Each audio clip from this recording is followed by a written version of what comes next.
أعوذ بالله من الشيطان الرجيم فلا أقسم بالخنس الجوار الكنس والليل إذا عسعس والصبح إذا تنفس إنه لقول رسول كريم في ذي قوة عند ذي العرش مكين مطاع ثم أمين وما صاحبكم بمجنون ولقد رآه بالأفق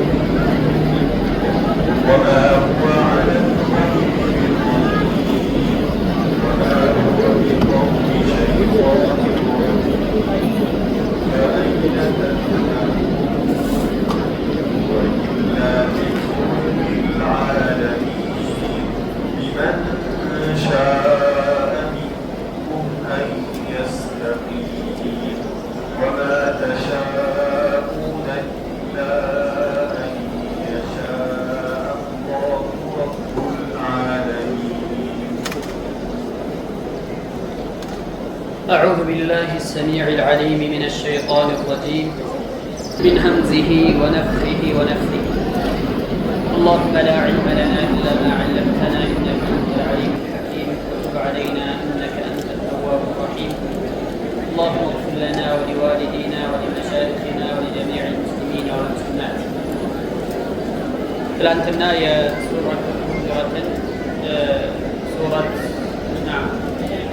الكويرات أو سورة التكوير ማለት ነው የመጀመሪያዎቹን አንቀጾች ማብራሪያ ትርጉም ለማየት ሞክረናል ማለት ነው። እነዚህ ነገሮች እነዚህ አንቀጾች የሚናገሩት ትላንት እንደተነጋገርነው ስድስት ቂያማ ከመደፋቱ ቂያማ ከመቆሙ በፊት የሚከሰቱ ስድስት ነገሮችና ከዛ ቂያማ ከቆመ በኋላ ደግሞ የሚመጡ ስድስት ነገሮችን እየዘረዘረ እንደሆነ ትላንትና ለማየት ሞክረናል ማለት ነው። ያም ሆኖ ያው አላለቀም ነበር። ኢንሻአላህ ዛሬ የቀረውን እናይና ወደ ቀጣዩ ለመግባት እንሞክራለን ማለት ነው። وإذا الموءودة سئلت بأي ذنب قتلت በህይወቷ ከነነፍሷ የተቀበረችው የሆነችው ጨቅላ ሕፃን በተጠየቀች ጊዜ بأي ذنب قتلت በየትኛው ወንጀሏ እንደተገደለች የትኛው ወንጀሏ ለግድያ እንዳበቃት በምን አጥፍታ እንደተገደለች በተጠየቀች ጊዜ ብሎ አላህ ሱብሓነሁ ወተዓላ ይናገራል። ከዚህ ጋር ተያይዞ በጃሂልያ ጊዜ ይደረጉ የነበሩትን የጃሂልያው ማህበረሰብ ያደርጋቸው የነበረውን ልጅን ከነ ህይወቱ መቅበር የሚባል በጣም አስከፊና መጥፎ የሆነ ባህሪ ልማድ ባህል እንደነበራቸው አይተናል። ነቢዩ ዓለይሂ ሰላቱ ወሰላም ሙስሊም ሌሎችም ከአይሻ በዘገቡት ዘገባ ላይ እንዲህ የአይሻ ከዑካሻ ኢብን ሚሕሰን ያኒ እህት ማለት ነው ከሷ በተወራ ዘገባ ላይ እንዲህ ትላለች حضرت رسول الله صلى الله عليه وسلم في أناس وهو يقول يا الله ملكتኛ የሚከተለው ነገር ሲናገሩ ከተወሰኑ ሰዎች ጋር ሆኜ ቦታ ተገኝቼ ነበር ትላለች። لقد هممت أن أنهى عن الغيلة ከغيلة ልከለክል አስቤ ነበር። غيلة ማለት የምታጠባ የሆነችው ሴት ያኔ አንድ ሰው ሚስቱን ሆና እያጠባች ግንኙነት መፈጸም ሌላ ከዛ ልከለክል አስቤ ነበር። የሚጠባው ያኔ ወተቱ ይበላሽና ልጁ አይረባም ተብሎ የሚባል አስተሳሰብ ስለነበረ ፈረስ ላይ ሲቀመጥ ለጂሃድ ሲሄድ ፈረስ ላይ ሆኖ መቆየት አይችልም ይወድቃል የሚባል አስተሳሰብ ነበርና ይህንን ልከለክል አስቤ ነበር አሉ የአላህ መልእክተኛ። فنظرت في الروم وفارس ከዛ ሮማዊዎችንና ሰዎችን ሳያቸው فإذا هم يضيعون أولادهم እንደዚህ አይነት ነገር ያደርጋሉ በባህላቸው በልምዳቸው አለ። ይህን ነገር ግን فلا يضر أولادهم ذلك شيئا ልጆቻቸውን ይህን ነገር የሚፈጽሙ ተግባር ማድረጋቸው ልጆቻቸውን እንደማይጎዳ አወቅኩኝ ወይም ልጆቻቸውን አይጎዳም። ስለዚህ አሁንም የእኛም ልጆች ቢሆን በዚህ አይጎዱምና የለም ብዬ ተውኩት ብሎ የአላህ መልእክተኛ ይናገራል። ለምንድን ነው ወደፊት ጠንካራ ሆነው የኢስላም አለኝታ እንዲሆኑ ጂሃድ ላይ እንዲሳተፉ ኢዕላኢ ከሊመቲላህ የአላህን ቃል የበላይ ሊያደርጉ ከዲን ዲፋዕ ሊከላከሉ ስለሚፈለጉ ዛሬ ላይ እነሱ የሚያቀጭጫቸው የሚያደክማቸውን ነገር ሊከለክሉ አስበው ነበር የአላህ መልእክተኛ። ግን ፉርሶችና ሩሞች ይህንን ነገር እየፈጸሙ ይህን ነገር እያደረጉ ልጆቻቸው ምንም አይሆኑ፣ ስለዚህ ችግር የለውም አይጎዳም ማለት ነው ብለው ተውት የአላህ መልእክተኛ። ثم سألوه عن العزل ከዚያም ስለ ዓዝል ጠየቋቸው። ዓዝል ብሎ ማለት አንድ ሰው ዲማዕ በሚያደርግበት ጊዜ የዘር ፈሳሽ ላይ ማክሰስ ማለት ነው። ስለዚህ ነገር ሲጠይቋቸው በቃለ ረሱሉላህ ሰለላሁ ዐለይሂ ወሰለም ذلك الوقت الخفي الذي ذلك الوقت الخفي ያማ ከፍይ የሆነ ሽሽግ የሆነ ልጅን መቅበር የሚባለው ይህ አይደለ እንዴ ብለው አላህ መልእክተኛ ተናገሩ። الوعد الخفي ከዚህ አያ ጋር ይገናኛል። ዋዕድ ማለት ልጅን ከነ ህይወቱ መቅበር።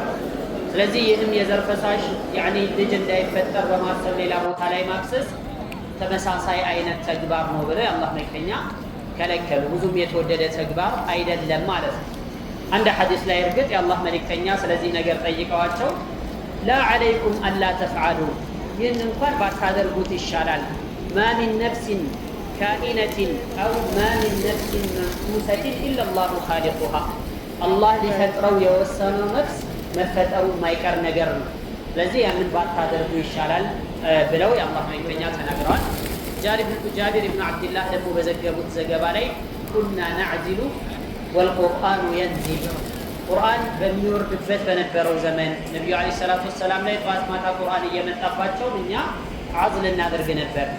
ወለው ካነ ሸይአን ዩንሃ ዐንሁ ለነሃ ዐንሁ ልቁርአን ይህ ነገር የማይቻል የሚከለከል ነገር ቢሆን ቁርአን ይከለክለው ነበር በማለት ጃቢር ብን ዓብድላህ ተናግረዋል። አላ ኢሓል የተወደደ ነገር አይደለም፣ ጥሩ አይደለም። አልወዕዱል ኸፊይ ብለው የአላህ መልእክተኛ ተናግረዋልና ያን ማድረግ መልካም አይደለም። እንደውም ልጆችን በብዛት መውለድ፣ ዘር እንዲበዛ ማድረግ፣ የነቢዩ ዓለይሂ ሰላቱ ወሰላም ኡመት ብዙ እንዲሆን ማድረግ ሸሪዓ ላይ የተወደደ ተግባር ነው። የአላህ መልእክተኛ ያዘዙበት የሆነው ተግባር ተዘወጁ ልወዱድ አልወዱደ ፈኢኒ ሙካፊሩን ቢኩም ልኡመመ የውም አልቅያማ በጣም የምትወደድና የምትወልድ የሆነችዋን ሚስት አግቡ። ፈኢኒ ሙካፊሩን ቢኩም ልኡመመ የውም አልቅያማ እኔ በእናንተ የቅያማ ቀን ሌሎችን ህዝቦች በብዛት እፎካከርባችኋለሁ፣ የኔ ህዝቦች ብዙ ናቸው እያልኩኝ እፎክርባችኋለሁኝ ብለው የአላህ መልእክተኛ ተናግረዋልና በዚህ አይነት መልኩ ላለመውለድ ብሎ በተለይ እነዚህ ነገሮችን መጠቀም ሸሪዓ ላይ እጅግ የተጠላ የሆነ ተግባር። ከዚህ ጋር ተያይዞ ደግሞ ጽንስ ማስወረድ የሚባለው መስአላ ይመጣል። ጽንስ ማስወረድ ያለምንም ምክንያት ከሆነ እሷ ላይ ጉዳት እናት ላይ ጉዳት በማያመጣ ሁኔታ ላይ ያለ ጽንስ ማስወረድ በተለይም 4 ወር ከሞላው በኋላ ማስወረድ ፈጽሞ የተከለከለ ሐራም የሆነ ተግባር ነፍስን መግደል ነው ማለት ነው። ስለዚህ ይሄ የተከለከለ ይህኛውን ነገር ማድረግ በሸሪዓ ላይ ክልክል ይሆናል ማለት ነው። 4 ወር ያልሞላው ከሆነና ገና በመጀመሪያ ጊዜዎች ላይ ከሆነ እሷ ላይ ሙሐቀቅ የሆነ የተረጋገጠ ጉዳት የሚያመጣባት ከሆነ ማቋረጥ የሚቻልባቸው የሚከልባቸው ጠባብ ሁኔታዎች አሉ። ከዛ በተረፈ ግን በዚህ አይነት መልኩ ጽንስን ማስወረድ ከዚህ ጋር ተመሳሳይ የሆነ ተግባርና ተመሳሳይ የሆነ ድርጊት ስለሆነ ሊጠነቀቁት የሚገባ ነገር ነው ማለት ነው። ثم قال تبارك وتعالى وإذا الصحف نشرت የስራ መዝገቦችን በተገለጡ ጊዜ ብለዋል። ይህም የሆነው ቂያማ ከቆመ በኋላ ሰው ሁሉ በህይወቱ የሰራውን ነገር በአጠቃላይ የስራ መዝገብ በመዝገብ መልክ ሆኖ መጥቶ ይሰጣል። ፈአኺዙ ኪታበሁ ቢየሚኒ ወአኺዙ ኪታበሁ ቢሽማሊ የተወሰነው በቀኝ እጁ መጽሐፉን ይቀበላል፣ ሌላው ደግሞ በግራው እጁ ተጠምዝዞ ከኋላ በኩል ይቀበላል ተብሎ ተነግሯል። ከዚህ በፊትም ያለፉ አንቀጾች ላይ መሰል መልእክቶችን አሳልፈናል ማለት ነው። ፈአማ መን ኡቲየ ኪታበሁ ቢየሚኒህ ፈየቁሉ ሃኡም እቅረኡ ኪታቢየ የሥራ መዝገቡ መጽሐፉ በቀኝ እጁ የተሰጠው ሰውማ ፈየቁሉ እንዲህ ይላል፣ ሃኡም እቅረኡ ኪታቢየ እንኩ መጽሐፌን ተቀበሉና አንብቡ እያለ የደስታውን ሁኔታ ያኔ ይቦርቃል፣ ደስታውን ያንጸባርቃል። አንብቡልኝ እዩልኝ እያለ ሰዎችን ይጋብዛል ማለት ነው። በተቃራኒው ደግሞ ወአማ መን ኡቲየ ኪታበሁ ቢሽማሊህ መጽሐፉ በግራው የተሰጠው የሆነ ሰው ደግሞ ፈየቁሉ እንዲህ ይላል ያ ለይተኒ ለም ኡተ ኪታቢያ ወይ ምኞቴ መጽሐፌ ባልተሰጠኝ ኖሮ እንደው በቃ ከሞትም በኋላ ባልተነሳው ኖሮ እያለ የጸጸቱን ንግግር ያሰማል ማለት ነው። እንግዲህ በሕይወቱ ያለ እድሜ ልኩ ሲሆን የሥራ መዝገቡ ተከፍቶ ነው የተቀመጠው። የሰራውን እያንዳንዱ ነገር ይመዘገባል። የተናገረው እያንዳንዱ ቃል ይሰደራል፣ አይቀርም ማለት ነው። ከዛ በኋላ የሞተ ጊዜ ቱመ ትጥዋ መጽሐፉ ይከደናል፣ ይዘጋል። ከዛ የቂያማ ቀን ሲሆን ደግሞ እንደገና ተከፍቶ በላንብብን ደግሞ መጽሐፍህ ሌላ ምስክርም አያስፈልግህ አንተው በራስህ ላይ ምስክር ነህ ተብሎ የሥራ መዝገቡ የእድሜ ልክ ዋጋው ይሰጧል። የዛኔ የቂያማ ዕለት ማለት ነው። ثم تنشر عليك يوم القيامة قتادة من ياك صحيفتك يا ابن آدم أنت يا آدم نجهوي يسرى مزقبه جملة بهوة يالله يمزقبان يتصافان يالله أنه يدركو نقر يمزقبان ثم تطوى تزام يتكدلال يكدنال ثم تنشر عليك يوم القيامة تزام يقياما كنسون لكم تقلقوا تكفتوا يستطحال بليهو يسرى مزقبهن أمد تبلو يقبال بمالت قتادة ابن ዲዓማ ይናገራል። ስለዚህ የሥራ መዝገቡ ክፍት ነው። በህይወት እስካለ ድረስ እዛ ነገር ላይ ኸይርም ይሁን ሸር ለመሙላት ዝግጁ ነው ማለት ነው፣ የተዘጋጀ ነው ማለት ነው። ስለዚህ ሁሉም ሰው ይህንን የሥራ መዝገቡ ላይ ኸይር እንዲሞላለት ኸይር ለማስመዝገብ መጣጣር፣ እንደዚሁም ደግሞ መጣርና መተግበር አለበት። ኸይር ነገሮችን መስራት አለበት ማለት ነው። የእድሜ ልክ ዋጋ ስለሆነ ከባድ ነው የሚሆነው ሰው የተወሰነ ጊዜ ኦዲት እንኳን በጣም ከባድ አይደለም። የእድሜ ዘመኑን የ40 የ50 የ60 የ30 ዓመት ያኒ ምርመራ ይቀርና የተወሰነ ጊዜ አንድ ሳምንት የአንድ ወር ሪፖርትና ኦዲት እንኳን በጣም ከባድ ነው። ምን አደረግ፣ ምን ሰራ፣ ምን አመጣ፣ ምን አወጣ፣ ምን አስገባ የሚለው ነገር ከባድ ነው። فكيف بالعمر كله እድሜ ልክ ሲሆን እንዴት ይከብድ ነው፣ በጣም ከባድ ነው ማለት ነው። وإذا الصحف نشرت وإذا السماء كشطت ሰማይን እንደዚሁ በተገለጠች ጊዜ ብሎ አላህ ሱብሓነሁ ወተዓላ ይናገራል። የቂያማ ቀን ሲሆን እንግዲህ ሰማይ ካለችበት ተነስታ ካለችበት ትወገዳለች። ልክ ከማ ዩንዘዑ الجلد عن الشاة ከፍየል ላይ ቆዳው እንደሚነሳው እንደሚገፈፈው ሁሉ የቂያማም ቀን ልክ እንደዛው ሰማይ ትገሸለጣለች፣ ትነሳለች፣ ካለችበት ቦታ ትወገዳለች ማለት ነው። ወይደ ሰማኡ የውም ትበደሉ الأرض غير الأرض والسماوات የቂያማ ቀን ሲሆን ምድር በሌላ መሬት ትተካለች፣ ሰማይን በሌላ ሰማይ ትቀየራለች። አላህ ሱብሓነሁ ወተዓላ እንደተናገረው والأرض جميعا قبضته يوم القيامة والسماوات مطويات بيمينه ይላል በሌላ አያ ላይ። ምድር በጠቅላላ በአላህ ሱብሓነሁ ወተዓላ ስር ነው። والسماوات ሰማያትም እንደዚሁ መطويات بيمينه በቀኙ የተጠቀለሉ ይሆናሉ በማለት አላህ ሱብሓነሁ ወተዓላ ተናግሯል። ይሄም ትላንትና ካየነው ክስተቶች ጋራ የቂያማ ቀን ከሚከሰቱ ከባባድ የሆኑ ክስተቶች አንዱ ሌላኛው ይህ ነው ማለት ነው። ثم قال تعالى وإذا الجحيم سعرت ጀሒም ማለት የጀሃነም ሌላኛዋ ስሟ ነው። ጀሃነም ብዙ ደረካት አላት፣ ወደ ውስጥ ብዙ አዘቅቶች አሉ። እያንዳንዱ አዘቅት አንዱ ከሌላው በክብደትን በቅጣት አይነትን ይለያል። አንዱ ከሌላው ይብሳል። ወደ ታች በወረደ ቁጥር ደግሞ እየባሰ ነው የሚሄደው። አላህ ሱብሓነሁ ወተዓላ ሲናገር ምን አለ? ኢነል ሙናፊቂነ ፊ ደርኪል አስፈሊ ሚነን ናር ወለን ተጅደ ለሁም ነሲራ። ሙናፊቅ የሆኑ ሰዎች፣ አስመሳይ የሆኑ ሰዎች ዱንያ ላይ ፊ ደርኪል አስፈሊ ሚነን ናር ከእሳት ታችኛው አዘቅት ውስጥ ነው የሚገቡ፣ ከካፊሮችን በባሰ ማለት ነው። ለምን? ካፊርና ሙናፊቅ ካፊር ይሻላል ከአንዳንድ ጣርስ። ለምን? ሙናፊቅ የሚባለው ሰው ውጩ ኢማን ነው፣ ውጫዊ ገጽታው ሲታይ የሙስሊም ነው፣ በውስጡ ግን ካፊር ነው፣ ዝንድቅ አላመነን በውስጡ ማለት ነው። ስለዚህ ካፊር ግልጽ የሆነ ካፊር ከሆነ በኢስላምም ላይ ያለው ضرر ኢስላም ላይ የሚያመጣው ጉዳት ከባድ የሚባል አይደለም ከሙናፊቅ አንጻር ሲታይ ማለት ነው። ሙናፊቅ የሚባለው ውስጥ ላይ ነው ያለው፣ ካንተው ጋር ነው ያለው፣ አብሮ ነው ያለው። ግን በልብ ያለው ሌላ የኢስላም ጠላቶች ጋር ያኔ ስራው ማንነቱ ሁለመና ከእነሱ ጋር በነቢዩ ዓለይሂ ሰላቱ ወሰላም ዘመን ሙናፊቆች ነቢዩን ዓለይሂ ሰላቱ ወሰላም ለመግደል ትልቅ ሴራ ይጠነስሱ ነበር። ካፊሮች በግልጽ ነው እሳቸውን ለመግደል የሚሞክሩ።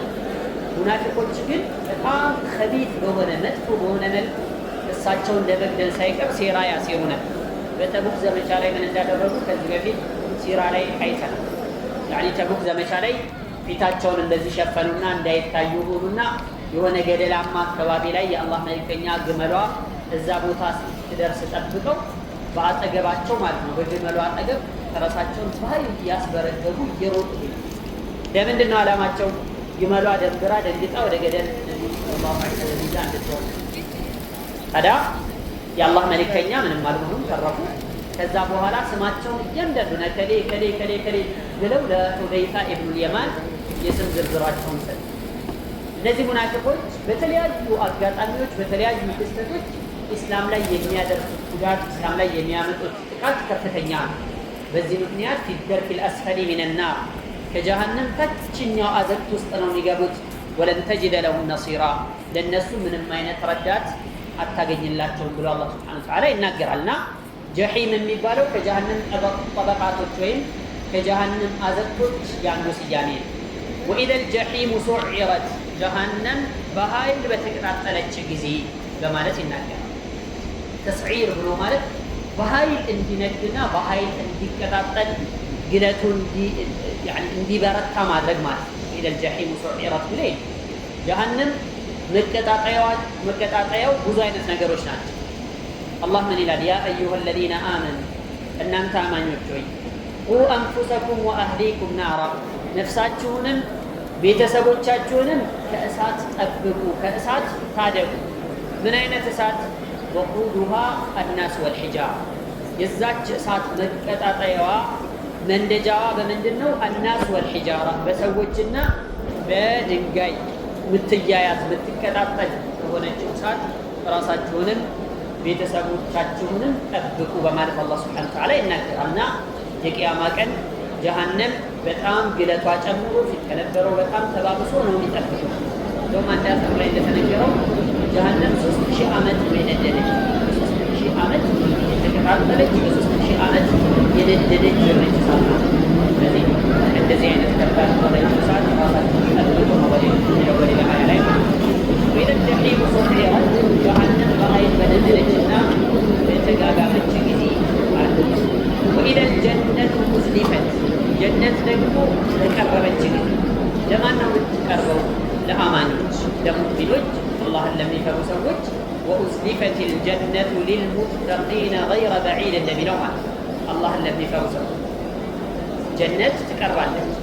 ገይረ በዒድ ያራቀች ሆና ቀረብ ብላ ትታያቸዋለች። ሽታዋን ያገኛሉ፣ ትንፋሿ ይመጣላቸዋል፣ አየሯ እነሱ ጋር ይደርሳል፣ ይጓጓሉ፣ ይናፍቃሉ ማለት ነው። ወኢዘል ጀነቱ ሙዝሊፈት ማለት ወኢዘል ጀነቱ ሙዝሊፈት ማለት ጀነት ቦታዋን ለቃ ወደ እነሱ ትጠጋለች ማለት ሳይሆን ይቀርብላቸዋል፣ እነሱ ወደዛ እንዲገቡ ይቀራረባሉ ማለት ነው ማዕናው ብለው ይናገራል። ይህንን እነ ቁርጡቢ ሌሎችም ይህንን ተፍሲር ተናግረዋል ማለት ነው። ወኡዝሊፈት ልጀነቱ ሊልሙተቂነ ገይረ በዒድ እንደሚል ሱብሓነላህ። አላህ ሱብሓነሁ ወተዓላ ጀነትን ለማን ያዘጋጀው ሲባል ዑዒደት ሊልሙተቂን ነው። አላህን ለሚፈሩ ሰው አላህን ሱብሓነሁ ወተዓላ ለሚፈሩ እሱ ያየኛል፣ እሱ ይሰማኛል፣ ይከታተለኛል ብለው ለሚያምኑ ሰዎች ነው ጀነትን ያዘጋጀሁት ነው የሚለው። ከሙተቆች ውጭ ጀነት የሚገባ የለም ማለት ነው። አላህን ሱብሓነሁ ወተዓላ የማይፈራ ሰው ከሆነ ጀነት ለእሱ አልተዘጋጀችለትም ማለት ነው። ስለዚህ ወኡዝሊፈት ልጀነቱ ሊልሙተቂነ ገይረ በዒድ ብዙም ያራቀችው ሆና ጀነት አላህን ለሚፈሩ ሰዎች አላህን የሚጠነቀቁ ለሆኑ ሰዎች ሐራም ነገር ላይ ከመውደድ ሐራምን ከመስራት የሚቆጠቡ ለነበሩ ሰዎች ጀነት በቀረበች ጊዜ በማለት አላህ ሱብሓነሁ ወተዓላ ይናገራል። ወፊሃ ማ ተሽተሂ አንፉሱ ወተለዙ አዕዩኑ ወሁም ፊሃ ኻሊዱን ነፍሳቸው የምትፈልገው ነገር በጠቅላላ ተሟልቶ የሚገኝበት ወተለዙ አዕዩኑ አይናቸውም የሚረካበት የሆነ ቦታ وهم فيها خالدون النسو وسطا ዘውታሪዎች ናቸው በማለት አላህ Subhanahu Wa Ta'ala ይናገራል። እነዚህ 6 ክስተቶች እንግዲህ ቂያማ ከቆመ በኋላ የሚከሰቱ ነገሮች ናቸው። እነዚህ 6 ቂያማ ከመቆማቸው በፊት ከዚያም 6 ቂያማ ከቆመ በኋላ የሚከሰቱ 12 ነገሮችን ተናገረና በዚያን ጊዜ ዓሊመት ነፍሱን ሁሉም ነፍስ ታውቃለች ማ አሕضረት ያቀረበችውን ነገር ታውቃለች ትረዳለች። ዓሊመት ነፍሱን ማ ቀደመት ወአኸረት ብሎ ነበር ባለፈው ሱራ። ይሄ ላይ ደግሞ ምን አለ? ዓሊመት ነፍሱን ማ አሕضረት ያቀረበችውን ነገር በጠቅላላ ታውቃለች የዚያን ጊዜ። እነዚህ 12 ጊዜ የተደጋገመው ኢደ ሸምሱ ኩዊረት ብሎ ጀምሮ እስካሁን ወደ ጀነቱ እስከሚለው ድረስ ያለው የሚያያዘው ከምን ጋር ነው? ዓሊመት ነፍሱን ማ አሕضረት ከሚለው ጋር ነው የሚያያዘው። አላህ Subhanahu Wa Ta'ala በሱረቱ አሊ ዒምራን ላይ ሲናገር ምን ይላል? የውመ ተጅዱ ኩሉ ነፍሲን ማ ዓሚለት ምን ኸይሪን ሙሕضራ ሁሉም ነፍስ የሰራችውን ኸይር ነገር መልካም ነገር ታገኛለች። ሙሕضራን የቀረበ ሆኖ ታገኘዋል። ወማ ዓሚለት ሚን ሱኢን የሰራችውን ክፉና መጥፎ ተግባር ደግሞ ተወዱ ትመኛለች። ለው አነ በይነሃ ወበይነሁ አመደን በዒዳ በእሷና በዚህ ስራ መካከል ረጅም ርቀት ቢኖር ብላ ትመኛለች በማለት አላህ Subhanahu Wa Ta'ala ይናገራል። የሰራው መጥፎ ነገር ያደረገው ያኒ ሸር ተግባር የሰራው መጥፎ የሆኑ ነገሮች በጠቅላላ እንደው ባልሰራሁት ከኔ በራቀልኝ እያለ ይመኛል የቂያማ ቀን ማለት ነው። ነብዩ አለይሂ ሰላቱ ወሰላም ይህንን በተመለከተ ሲናገሩ ምን አሉ? ፈየንዙሩ አይመነ ሚን ፈላ የራ ኢላ ማ ቀደም ወደ ቀኝ በኩል ይመለከታል ያስቀደመውን ነገር እንጂ ያሳለፈውን የሰራውን ነገር እንጂ ሌላ ነገር አያይም አይመለከትም። ወየንዙሩ አሽአመ ሚን ወደ ግራውም እንደዚሁ ዞር ብሎ ያያል። ፈላ የራ ኢላ ማ ቀደም ያስቀደመውን ስራ እንጂ አይመለከትም። የሰራውን ስራ ነው የሚያየው። ወደ ቀኝ ዞር ሲል ስራውን፣ ወደ ግራ ዞር ሲል ስራውን። ወየንዙሩ ያኒ ወደ ፊት ለፊቱ ሲመለከት ደግሞ ጀሃነምን ነው የሚያየው ብለው ነብዩ ሰለላሁ ዐለይሂ ወሰለም ተናገሩ። አስጨናቂ ጊዜ ነው ማለት ነው። ታዲያ በዚያን ሰዓት በዚያን ጊዜ ሰው ያስቀደመውን የሰራውን አንዲት ሱብሃንአላህ ምትለዋን እንኳን ትልቅ ነገር ነው የሚፈልጋል። ለምን? ሚዛኑ የሚጨምርለት ምናልባትም ከቅጣት የሚያስጥለውና ከቅጣት ከጀሃነም የሚጠብቀው ነገር ሊሆን ስለሚችል ማለት ነው። ግን የዚህን ዋጋ የዚህን ተመን ምን ያክል ነው የሚለውን ዛሬ ዱንያ ላይ አይረዳም። አንዴ ሱብሃንአላህ ቢል ባይል ምን ልዩነት አለው ብሎ ነው የሚያስብ። ያኒ የሰላት 2 ረክዓ ሱና ሰገደ አልሰገደ ምንም አይመስል። ለምን? ዋጋውን ስለማያውቅና ስለማይረዳ ማለት ነው። ይህን ሁሉ የሚረዳው አይኑ የሚገለጥለት የነገሮችን ሐቃኢቅ እውነታ የሚረዳው የቂያማ ቀን ወበሰሩከ اليوم حديد ዛሬ ያንተ እይታ በጣም ብርቱ ነው። በብርቱ ሁኔታ ነው የምታየው። በጣም ትረዳለህ፣ ትገነዘባለህ ይባላል። ግን ምን ዋጋ ጊዜ ካለፈ በኋላ ሆነና ማለት ነው። ያም ደግሞ ያን መገንዘብና መረዳት ዋጋ ያለው ዛሬ ነው። ዛሬ አንድ ጊዜ ሱብሃንአላህ ማለት ያለውን ዋጋ ከተረዳ ያለውን ጥቅም ካወቀ ያንን ነገር ከሰራበት ነገ ቂያማ ቀን በደስታ ያንን ነገር ያገኘዋል ማለት ነው። ካልሆነ ግን ጸጸት ነው የሚሆነው። ነብዩ አለይሂ ሰላቱ ወሰላም እንደተናገሩት ሰዎች አንድ መጅሊስ ላይ ተቀምጠው አይነሱም የአላህ Subhanahu Wa Ta'ala ስም ሳያወሱበት ለነቢዩ ላይ ሰላዋት ሳያወጡ እንዲሁ ዝም ብለው ተሰብስበው አይነሱም ኢላ ካነት ዐለይሂም ሹረተን የውመ ቂያማ የቂያማ ዕለት ማለት ተሰብስበዋል በሆነ ጉዳይ ዱንያዊ ጉዳይ ተሰብስበው የሆነ ሐጃ ነበራቸው። ተሰብስበው ተመካክረው ምን ብለው ጨርሰው ተነሱና ሄዱ። በዚህ መጅሊሳቸው ላይ አንዴም አላህን Subhanahu Wa Ta'ala አላወሱ፣ በአላህ መልእክተኛ ላይ ምንም ሰላዋት አላወረዱ። እነዚህ ሰዎች የቂያማ ቀን ኪራ ያኒ ጸጸት የሆነባቸው አንዴ ተሰብስበው ለተነሱበት ማለት ነው።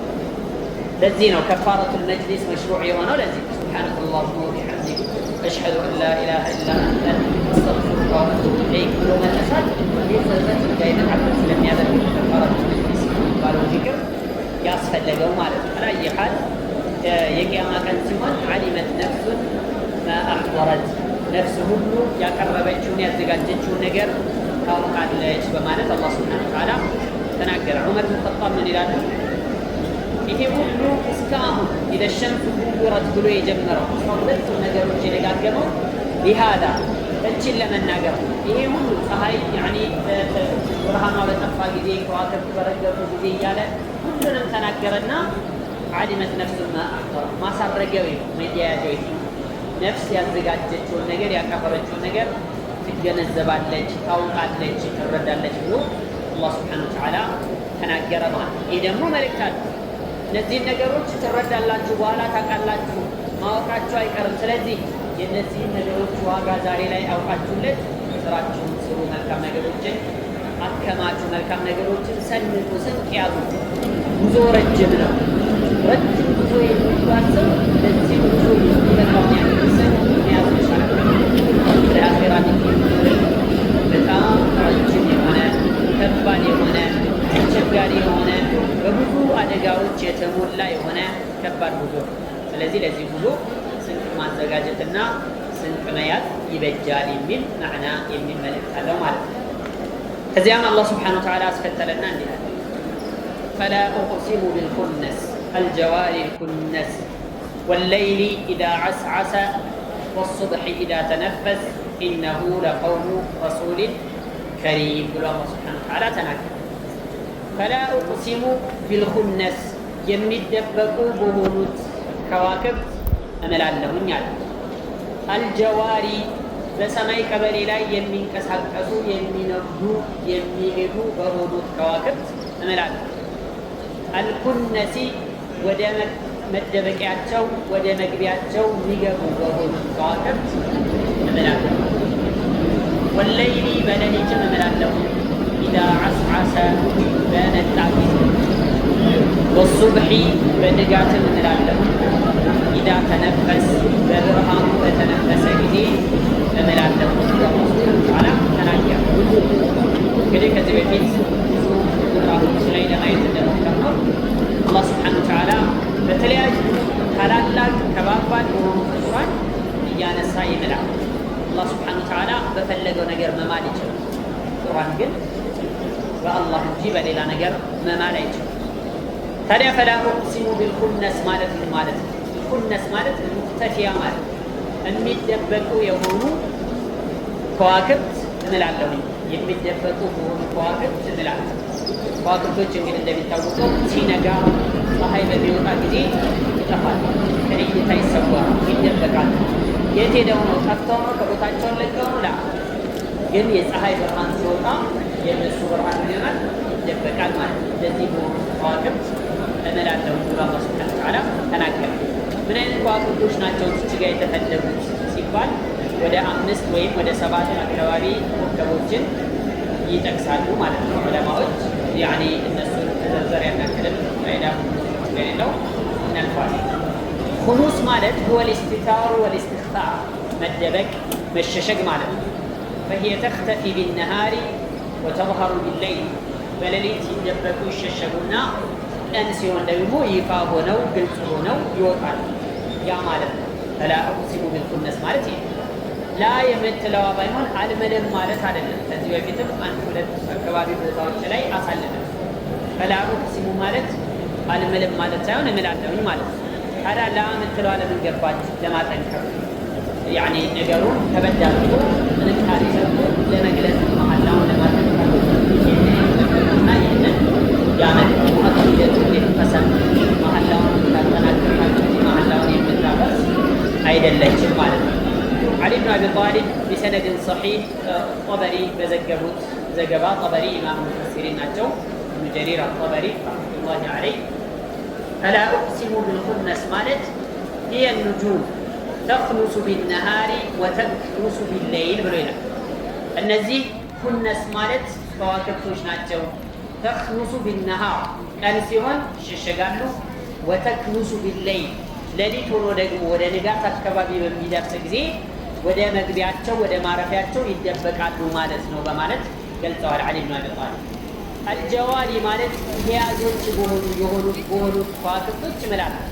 አልጀዋሪ የሚዘዋወሩ የሆኑ የሚሄዱ የሚመጡ በሆኑ ከዋክብቶች እምላለሁ ማለት ነው። አልኩነስ ማለት ደግሞ ወደ ማረፊያቸው የሚጠጉና ወደ ማረፊያቸው የሚገቡ በሆኑት ከዋክብቶች እምላለሁ ማለት ነው ብለው ይገልጻሉ። እች ጋ በጣም ዐጂብ የሆነ የሚገርም የሆነ በላጋ አዘል ንግግር እንዳለ አጣሂር ብኑ ዓሹር ረሕመቱላሂ ዐለይህ ተፍሲራቸው ላይ ይናገራሉ። ማለት ምን አሉ? አስሉ ይሄ ኩነስ የሚባለውን ለበቀረል ዋሕሽ በቀረል ዋሕሽ ማለት ጎሽ የምንለው ማለት ነው። እሱ ምን ይሆናል? ቀን ላይ የሆነ ቦታ ላይ ይደበቃሉ። የሆነ ዛፍ ስር ወይም ድንጋይ አጠገብ ምናምን ሆነው ከሚያድናቸው አዳኝ ይደበቃሉ፣ ይሸሸጋሉ። አንዱ መኖራቸውን ግን አያያቸውም ተደብቀው ማለት ነው። ይሄ ከዋክብቶችን በእነዚህ ጎሽና መሰል የሜዳ እንስሳዎችን አስመስሎን አላህ ሱብሓነሁ ወተዓላ እየተናገረ ያለ። ስለዚህ ልክ እንደነሱ ሁሉ እነዚህም ከዋክብቶች ቀን ሲሆን ይደበቃሉ፣ ከእይታ ይሰወራሉ ማለት ነው ብሎ ይገልጻል። አልጀዋሪ ማለት ደግሞ እነዚህ እንስሶቹ በኃይል ይፈረጥጣሉ፣ ይበረግጋሉ፣ ይሮጣሉ። ልክ እንደዛው ማለት ነው። ከዋክብቶችም ከሰማይ ተወርዋሪ ኮከቦች አሉ እንግዲህ ሰማይ ላይ ማለት ነው። አላህ ሱብሓነሁ ወተዓላ እነዚህን ከዋክብት በእነዚህ እንስሶች መስሎ ነው የተናገረው። አልኩነስ ማለት ደግሞ ወደ ጉሪያቸው ወይም ወደሚያድሩበት ቦታ ሲገቡ ነው ኩነስ የሚባሉት እነዚህ የሜዳ እንስሶች። ልክ በተመሳሳይ መልኩ እነዚህም ከዋክብት ሰማይ ላይ ሆነው ተወርውረው ንጋት ላይ ሲሉበት ላይ ተወርውረው የሚያርፉበት ቦታ አላቸው። እዛ ቦታ ላይ ገብተው ይደበቃሉ፣ ይሸሸጋሉ ማለት ነው።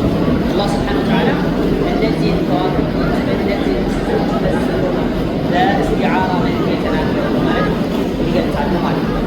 ይኸው ተፍሲር ራሱ ከአንዳንድ ተፍሲሮች ከሰሃቦችም ከሌሎቹም በተገኘ ዘገባ ላይ ኩነስ ማለት በቀረል ዋሕሽ ነው የተፈለገው።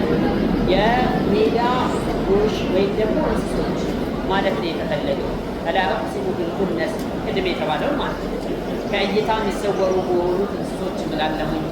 አልጀዋሪ በጣም የሚሮጡ በሆኑ፣ አልኩነስ ወደ ዙሪያቸው ገብተው የሚደበቁ የሚሸሸጉ በሆኑት እንስሶች እምላለሁ ማለት ነው ብለው የፈሰሩ ሙፈሲሮችም አልታሉ። ግን ጅምሁሮቹ አብዛኞቹ ሙፈሲሮች የተፈለገው ቦታ ላይ ከዋክብት ነው በማለት ይናገራሉ። ለምን? ምክንያቱም አላህ ሱብሓነሁ ወተዓላ የሚልባቸው ነገሮች ከአሁን በፊትም እንዳየነው ከአሁን በፊትም እንዳሳለፍነው በጣም ግዙፍ የሆኑ ነገሮች፣ ብዙ ማዕና ያላቸው ነገሮች፣ እንደዚሁም ደግሞ አላህ ሱብሓነሁ ወተዓላ ወደፊት በሚምልበት ነገር ሙናሲብ የሆኑ በጣም የገዘፉ ነገሮችን ማንሳት የሚለው። ስለዚህ በነዛ ከዋክብቶች ነው የማለው የሚለው የተሻለ ነው በማለት ይጠቅሳሉ። ይህንን ተርጂህ ያደረጉት ጣሂር ብኑ ዓሹር ረሕመቱላሂ ዐለይህ ናቸው ማለት ነው። አላየ ሐል አላህ ሱብሓነሁ ወተዓላ በከዋክብቶች ማለት ከዛ አስከተለና ወለይሊ በሌሊትም እምላለሁ ብሎ ተናገረ። በሌሊት እምላለሁ መቼ? ኢዛ ዓስዓስ በመጣ ጊዜ። የመጣ ጊዜ ማለት ይሄ ጨለማውን በሚጠነስስበት ሰዓት፣ ጨለማው ፍጡራንን በጠቅላላ ፍጥረተ ዓለምን በአጠቃላይ መሸፈን በሚጀምርበት ሰዓት ማለት ነው። በዚያን ጊዜ ያ ማለት የሌሊቱ መጀመሪያ ማለት ነው። በዛን ሰዓት እምላለሁ ማለት ነው ብለው ይፈስራሉ። ይህን ተመሳሳይ የሆነ ሌላ ቦታ ላይ ከአሁን በፊት ማሳለፈናል። ወለይሊ ኢዛ የግሻ በሌሊት እምላለሁ በሚሸፍን ወለይሊ ኢዛ ሰጃ አይ ወቅፈል ካኢናቲ ቢወላድ ፍጥረታትን በጠቅላላ በጽልመት በሸፈነ ጊዜ ማለት ነው። ከዚህ በፊት እነዚህን አያዎች አሳልፈናቸዋል። እነሱን አይተናቸው እና አላህ ሱብሓነሁ ወተዓላ በሌሊት ማለት ነው። በሌላ ተፍሲር ወለይሊ ኢዛ ዓስዓስ ማለት ኢዛ አቅበለ ማለትም ሊሆን ይችላል፣ ኢዛ አድበረ ማለትም ሊሆን ይችላል። ዓስዓስ የሚለው ቃል ለሁለቱም ይሆናል። መጣም ለማለት ሄደም ለማለት ይሆናል። አረብኛ ላይ አንዳንድ ቃላቶች እንደዚህ አይነት ተቃራኒ ትርጉም ያላቸው ቃላቶች አሉ። ከነዛ አንዱ ይሄ ወለይሊ ኢዛ ዓስዓስ ማለት በሌሊት እምላለሁ ኢዛ ዓስዓሰ በመጣ ጊዜ። በሌላኛው ትርጉም ደግሞ ወለይሊ በሌሊት እምላለሁ ኢዛ ዓስዓሰ ቢማዕና ኢዛ አድበረ ወኢዛ ዘሀበ በሄደ ጊዜ ሌሊቱ በተጠናቀቀ ጊዜ እምላለሁ የሚልም ማዕና ይኖረዋል። ግን ከሁለቱ ትርጓሜዎች የተሻለ የሚሆነው ከማ የቁሉ ባዕዱ ሙፈሲሪን ኢዛ ዓስዓሰ ማለት ኢዛ አቅበለ ማለት ነው።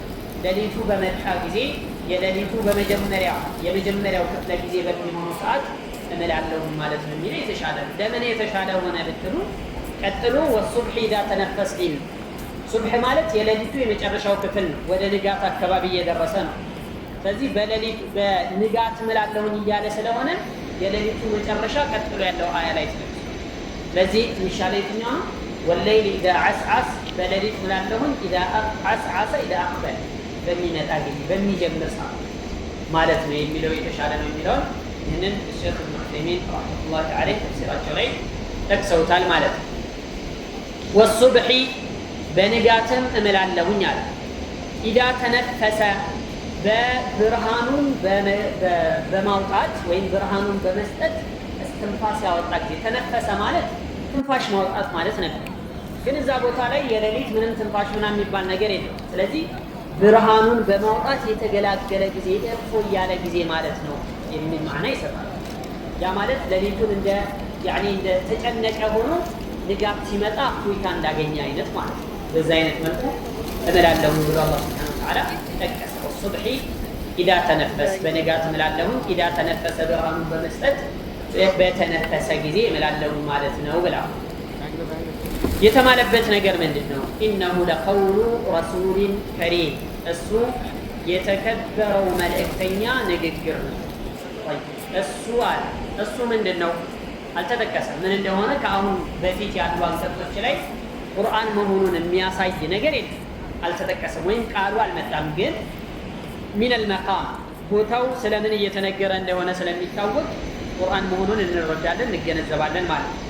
አላህ ምን አለ? በእነዚህ ነገሮች እምላለሁኝ ይህ ቁርአን ለቀውሉ ረሱሊን የመልእክተኛ ንግግር ነው። ከሪሚን የተከበረ የሆነ ክቡር የሆነ መልእክተኛ ንግግር ነው ብሎ አላህ ሱብሓነሁ ወተዓላ ተናገረ።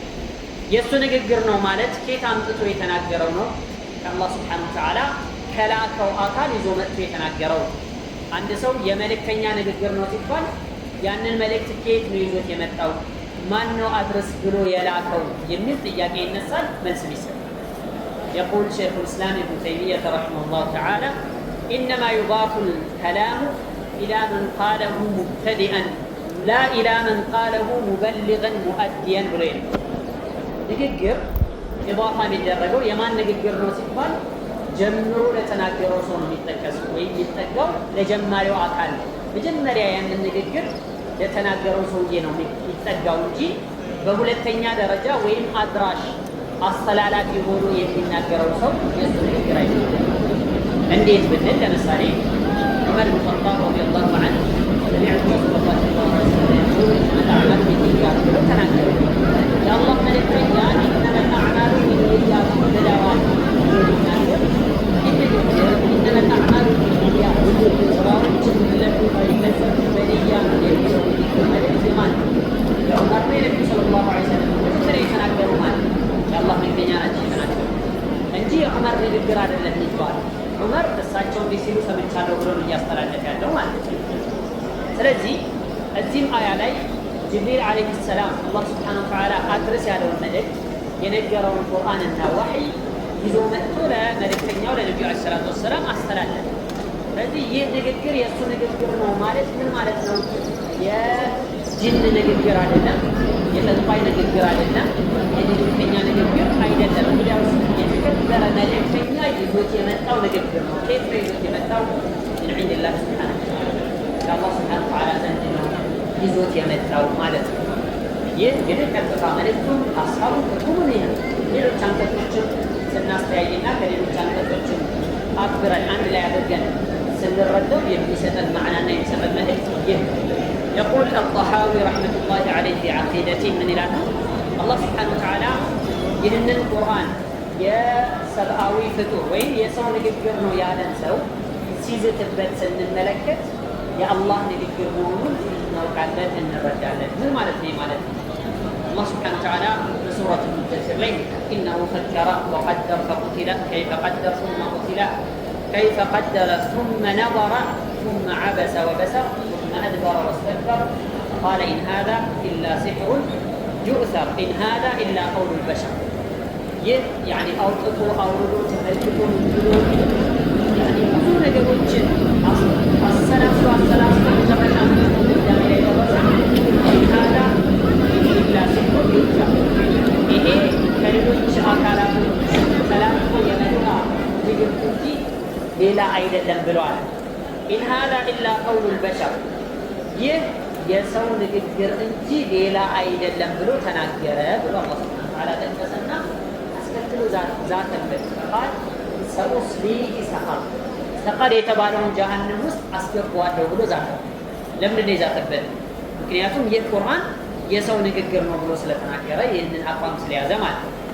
ስለዚህ አላህ ሱብሓነሁ ወተዓላ ይህ ቁርአን የሰው ንግግር ነው ብሎ ያለን ሰው ሰቀር የተባለውን የጀሃነም ክፍል አስገባዋለሁ ብሎ ከዛተበት እንግዲያው የአላህ ንግግር ነው ማለት ነው የሚለውን እንገነዘባለን ብለው ኢማሙ ጠሐዊ ይህንን መልእክት ያስተላልፋሉ፣ ይህን መልእክት ያስቀምጣሉ ማለት ነው። ዛሬ ላይ አንዳንድ ሰዎች ተነስተው ቁርአን የሰው ንግግር ነው እንጂ ወይም የጅብሪል ንግግር ነው እንጂ የአላህ ንግግር አይደለም የሚል አቋም ግልጽ በሆነ መልኩ ፊት ከነበሩ ሰዎች ተቀብለው የሚያስተላልፉበት ሁኔታ አለ። እንዴት ነው ይህ አስተሳሰብ የተነሳው ቢሆን ኢንሻአላህ መጣለን። ከዛ በፊት ግን ይህ ንግግር የአባባል ንግግር እስከምን ድረስ የቁርአንን ያለውን ቦታ ያለውን ሚና ከመሸርሸር አንጻር ምን ያክል ከቢርና አደገኛ ነው የሚለው ይህ ቁርአን የአላህ ንግግር አይደለም ከተባለ ቦታ ሊሰጠው አይገባም። ያን ያክል ሊካበድለት በከባዱ ሁኔታ ልናየው ልንመለከተው የሚገባ አይደለም። ማንም ሰው እንደሚናገረው ንግግር ሁሉ የመልእክተኛው ንግግር ነው ወይም የጅብሪል ንግግር ነው አላህ ሱብሓነሁ ወተዓላ አልተናገረም ብሎ የቁርአንን ቦታ፣ ክብር፣ ደረጃ ሙስሊሞች ዘንድ ያለውን ማንነት ማጥፋት የሚፈለገው ከዚህ ንግግር ጀርባው ማለት ያለው። ምክንያቱም ማንኛውም ንግግር ከሆነ ልንቀበለውም ላንቀበለውም እንችላለን የአላህ ንግግር እስካልሆነ ድረስ። ስለዚህ ቁርአን የአላህ ንግግር አይደለም ከተባለ ይህን ቁርአን መመለስ፣ በእሱ አለመዳኘት፣ እሱን መመሪያ አለማድረግን ችግር የለውም ኖርማል ነው የሚል መልእክትና ማዕና አለው። ሰዎቹ አወቁትም አላወቁትም ይህ ነው ማለት መጨረሻው የሚያደርሰው እዚህ ጋር ነው። ስለዚህ ቁርአን የአላህ ሱብሓነሁ ወተዓላ ንግግር ለመሆኑ በጣም በርካታ መረጃዎች መጥቀስ ይቻላል። ለምሳሌ በሱረቱ ተውባ ላይ አላህ ሱብሓነሁ ወተዓላ ምን ይላል? ወኢን አሐዱን ሚነል ሙሽሪኪነ እስተጃረከ ፈአጅርሁ ሐታ የስመዐ ከላመ አላህ ሱመ አብሊግሁ መእመነህ። ከሙሽሪኮች አንዱ ኢስተጃረክ ጥገኝነት ቢጠይቅህ ፈአጅርሁ ጥገኝነት በጦርነት ጊዜ በጦር ሜዳ ላይ ወይም ውጊያ ላይ ባላችሁበት ሰዓት ከሙሽሪኮች ከጠላት አንዱ መጥቶ አስጠጋኝ ከለላ ስጠኝ ብሎ ቢጠይቅህ ጥገኝነት እስከ መቼ ድረስ? ሐታ የስመዐ ከላም አላህ የአላህን ቃል የአላህን ንግግር እስከሚሰማ ጥገኝነት ስጠው ብሎ ይናገራል። ሐታ የስመዐ ከላም አላህ የአላህ ንግግር ቀጥታ ከአላህ የሚሰማው ላ ምንድን ነው የሚሰማው? የሚያዳምጠው ቁርአን ነው የሚሰማው። ቁርአን ነው የሚነገረው ቁርአን እስከሚሰማ ድረስ ማለት ነው። ይሄ ማለት ነው ማለት ነው ይህ ቁርአን የሚነገረው የሚነበበው ሰዎች የሚያነቡት የሚሰሙት የሚሸመድዱት የአላህ ሱብሓነሁ ወተዓላ ንግግር ነው ማለት ነው የሚለውን ቀጥታ እንረዳለን፣ እንገነዘባለን። ቁርአን ውስጥ በጣም ብዙ ቦታ ላይ ቃለ አላሁ ይህንን አላህ እንዲህ አለ እያለ ይጠቅሳል፣ ይናገራል። አላህ ሱብሓነሁ ወተዓላ ይህ ቁርአን የራሱ ንግግር ነው። ነቢዩ ዓለይሂ ሰላቱ ወሰላም ምንድን ነው ያሉት? የተለያዩ ጎሳዎች ጋር እየሄዱ ማን ነው ከእናንተ መካከል ወደ ሀገሩ ወደ መኖሪያው የሚወስደኝ ሐታ ኡበሊገ ከላመ ረቢ የጌታዬን ንግግር እንዲያደርስ ብሎ ይናገራል። የጌታዬን ንግግር እንዲያደርስ የአላህ ንግግር ምንድን ነው? እሱ ቁርአን ነው ማለት። ስለዚህ በጣም በርካታ አንቀጾች፣ በርካታ መረጃዎች የቁርአን የአላህ ሱብሓነሁ ወተዓላ ንግግርነትን የሚያጸኑ እጅግ በርካታ የሆኑ መረጃዎች አሉ ማለት ነው። ከነዛ መካከል አንዱ ይኸው። ከዚህ ጋር ተያይዞ እንግዲህ ቁርአን መክሉቅ ነው፣ አላህ ሱብሓነሁ ወተዓላ ራሱ የተናገረው ንግግር ሳይሆን የፈጠረው ፍጡር ነው ብለው ይህን አቋም የሚያራምዱ ሰዎች አልጠፉም። ሚን ዓህዲ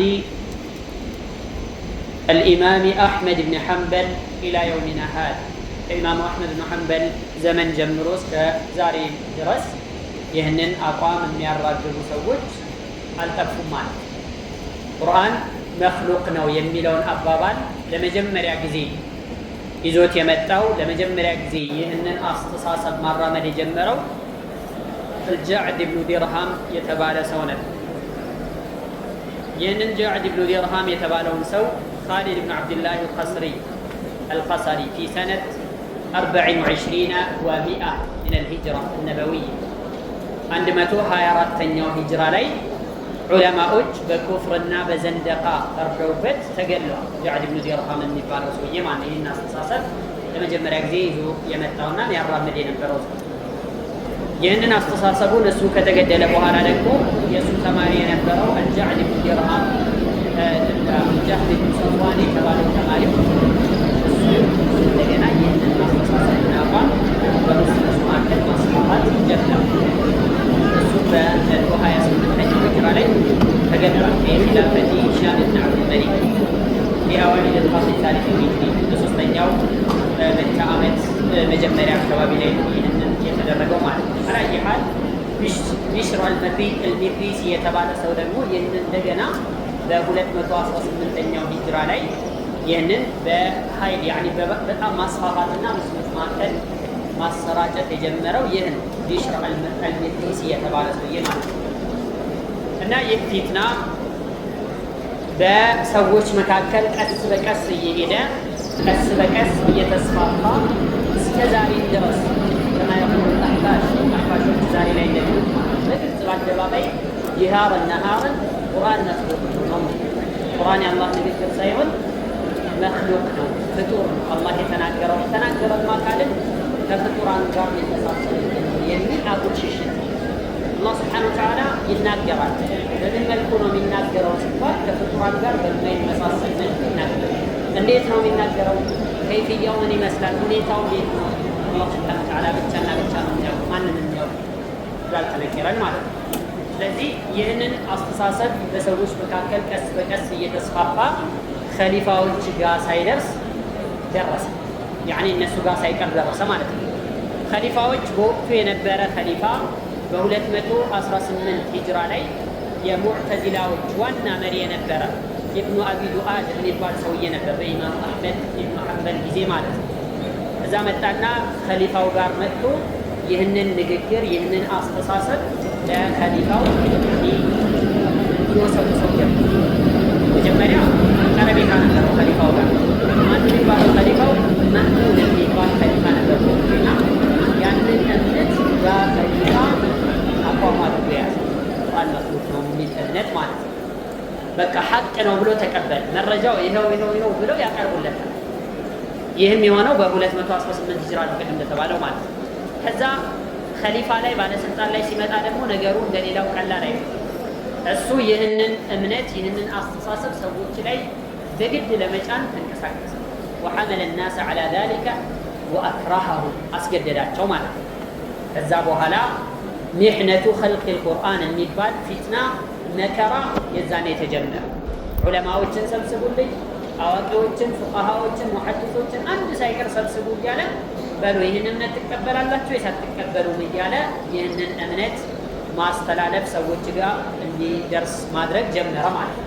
መእሙን የሚባለው ኸሊፋ امتحن المأمون العلماء بخلق القرآن وكتب في ذلك إلى نائبه في بغداد.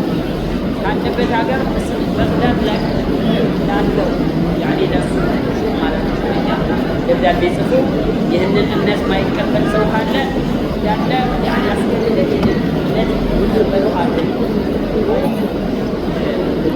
ደብዳቤ ጻፈ። فأجاب أكثر العلماء على سبيل الإكراه. علماء ተገደው ሰይፍ ፈርተው ይህንን አስተሳሰብ ተቀበሉ። አንዳንዶች ደግሞ ተወቁፍ አደረጉ። በፍጹም እንዴት እንደዚህ እንላለን ይህንን እምነት አንቀበልም ብለው ደግሞ እምቢ ያሉ ነበር። ማጃቡ ወናበሩ ፈለም ዩልተፈት ኢላ ቀውሊ ያላቸውን መረጃ ከቁርአን ከሐዲስ ግን ማን ሊሰማቸው ማንም ሊቀበላቸው አልነበረም። ያኔ ከመንግስት በኩል ማለት ነው። እዛም وكان أول من امتحن في فتنة خلق القرآن هو إمام عفان المسلم. መጀመሪያ ይህ ፈተና መጥቶ የተፈተነው ማን ነው? አፋን ኢብኑ ሙስሊም የተባለ ዓሊም ነበር እና ይህንን በግልጽ በሆነ ቋንቋ ግልጽ በሆነ መልኩ ይቃወም ነበር። ትክክለኛ አባባል አይደለም፣ ይሄ ጥመት ነው ባላል ነው እያለ ሰዎችን ያስተምር ነበር። يقول الذهبي رحمة الله عليه فلما دعي عفان بالمحنة وحضر ይሄ አፋን ኢብኑ ሙስሊም ለዚህ መከራና ፈተና ተጠርቶ ሲሰየምና ሲቀርብ وعرض عليه القول بخلق القرآن قرآن مخلوق ነው ብለህ እመን ተብሎ ግዴታ ሲቀርብበት امتنع أي يجيب እንዲ ማለት يعني አልተቀበለም በፍጹም እሺ አለን ማለት فقيل له يحبس عطاءك أي يمنع الراتب ደሞዝ ይቆረጥብሃል يعني ከመንግስት ነበር ከቤተል ማል ነበር ደሞዝ የሚከፈላቸውና ይህንን አቋም ካልተቀበል ደሞዝ ሊቋረጥብህ ደሞዝ ሊከፍልህ አታገኝም ተብሎ ተነገረው በየወሩ 1000 ዲርሃም ነበር ደሞዝ ማለት ነው قال وفي السماء رزقكم وما توعدون ሪዝቃችሁ የምትቀበሉት ከሰማይ ነው ይሄ እሱ ባይከፍለኝ አላህ ሱብሓነሁ ወተዓላ ይረዝቀኛል ብሎ አቋም ሰና ማለት ነው ከዛ ወደ ቤቱ ሲመለስ በርካታ ሰዎች ነበሩ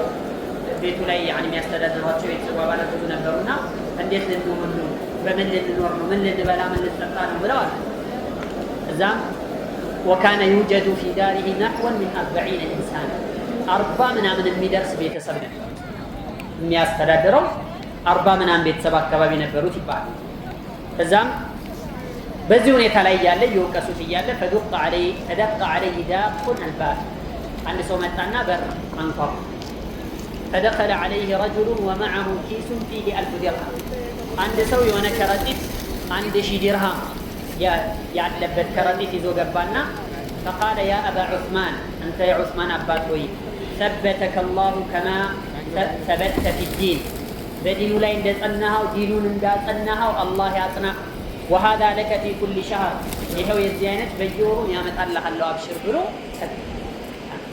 وفي السماء رزقكم وما توعدون بلو بتناجروا ملكو الله سبحانه وتعالى رزقه ماس ترى أهون المأمون إسحاق بن إبراهيم يعني سبات تواقي يهونوا أئمة በዚህ ጉዳይ ፈተና እንዲቀርቡና እንዲፈተኑ ትእዛዙን አስተላለፈ ከዛ ይሄ ቅድም የተባለው ኢብኑ አቢ ዱአድ የተባለው ከቢት በጣም ቆሻሻ የነበረ ሙዕተዚሊ ሰባት አሉ የተባሉ ዋና ዋና ሰዎችን መርጠዋል እነማን ናቸው ሙሐመድ ኢብኑ ሰዓድ ያህያ ኢብኑ መዒን አቡ ኸይተማ ዙሀይር ኢብኑ ሐርብ አሕመድ ኢብኑ ኢብራሂም አልደውረቂ እነዚህ አይነት እነ ኢማሙ አሕመድ ኢብኑ ሐንበል ያህያ ኢብኑ ኑህ የመሳሰሉ ታላላቅ አኢማዎችና ኢማሞችን መረጠ እነዚህ ሰዎች ናቸው እንግዲህ የህዝቡ መሪዎች እነዚህ ናቸው እነዚህ ይህንን